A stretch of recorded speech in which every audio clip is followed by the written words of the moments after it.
Let's say a company looks absolutely perfect on paper, right? Brilliant strategy, fully funded killer market research. But then, 6 months down the line, it is complete chaos. Well, why does that happen? It's because a business is a living, breathing ecosystem, not just a standalone strategy. If the pieces misalign, the whole operation just grinds to a halt. Welcome to this explainer. Today we're unpacking literally the ultimate diagnostic tool for fixing organizational misalignment. It's called the McKinsey 7S framework. Now, looking at this complex framework can honestly feel a bit overwhelming, so we're going to use this clear roadmap to break it down logically. We'll start by translating the McKinsey 7S, then look at the tangible hard elements, move on to the human soft elements, explore the core, which is shared value, and finally look at the interconnected business system as a whole. Okay, let's dive into this with Section 1, translating the McKinsey 7S. Let's look at where this all started. Structure is not organization. Think about that for a second. This powerful, totally counterintuitive quote comes from a 1980 paper by Waterman, Peters, and Phillips, and it's what actually introduced the 7S framework to the world. Before this, leaders basically thought that if you just tweak the org chart, the structure, you could magically change the entire company. But the authors realized that was a massive oversimplification. Structure alone just doesn't get the job done. And this realization immediately sets up the absolute necessity for the other 6 S's we're about to explore. So take a second to just absorb this complete map of the 7S framework. Notice that star shape, and specifically, the dense web of thin blue lines connecting every single node. There's no top-down hierarchy going on here. It is a completely interdependent web.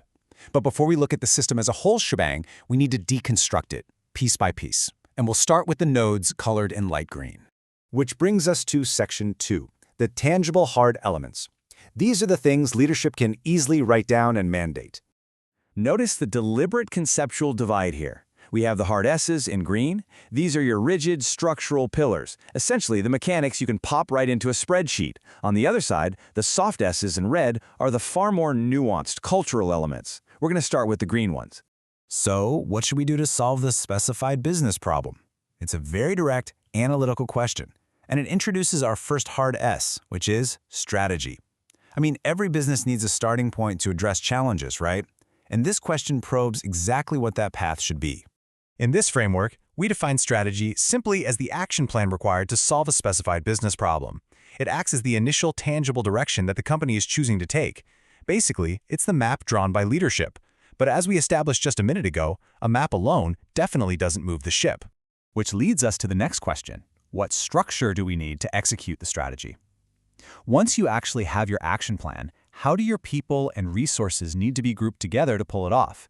Who reports to whom? What are the divisions? Well, that is your structure. And finally, what business system do we need to use or invent to execute the strategy? Posing this question uncovers our third hard S, systems. And pay attention to that word invent, because sometimes the procedures, the daily workflows, or the technical systems you need don't even exist yet. You literally have to invent them to make your strategy and your structure function smoothly. So to quickly summarize, these are your 3 green nodes: strategy, structure, and systems. Together, these form the actionable, tangible framework of the company. If you're a manager, these are the levers you're probably most used to pulling. But here's the catch. If you stop here, you're only managing half the company. And that brings us to Section 3, the human soft elements. Now, what's really interesting about this next part is that it shows exactly why strategy alone just isn't enough. The first thing we have to ask is, what are the specific skills that will help us? And what skills do we need to develop?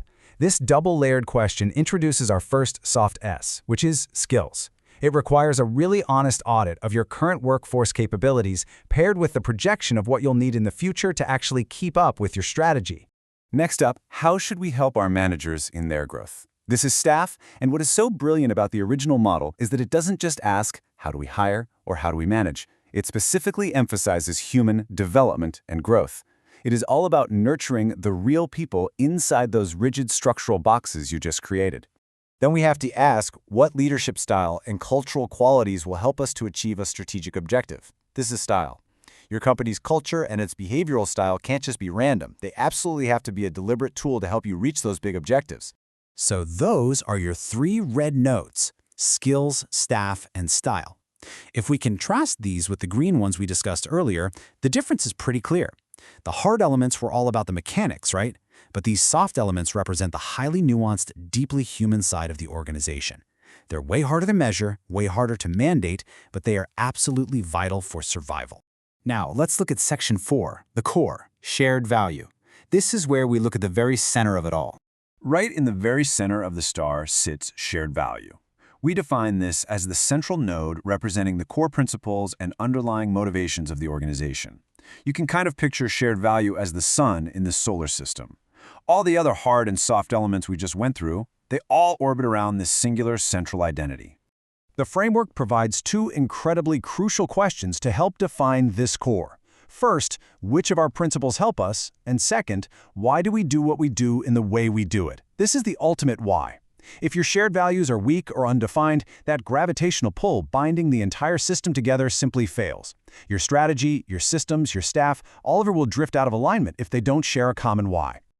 And this brilliantly illustrates Section 5, an interconnected business system. Let's put it all together. Looking at the full framework again, I want you to focus entirely on those thin blue lines. Shared value touches everything. Strategy connects to skills, structure connects to style. The overarching lesson here is absolute interdependence. It proves, without a doubt, that a change in one area forces a change in all the others. You literally cannot roll out a new green strategy without simultaneously updating your red skills and your green systems. They are fundamentally locked together. So, I'm going to leave you with this final, provocative thought to consider regarding your own team or organization. If you change your strategy today, which of the other 6 S's will break tomorrow? Understanding that delicate balance is exactly what the McKinsey 7S framework is all about.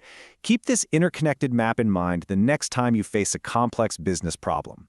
Thanks for joining me on this explainer, and keep learning.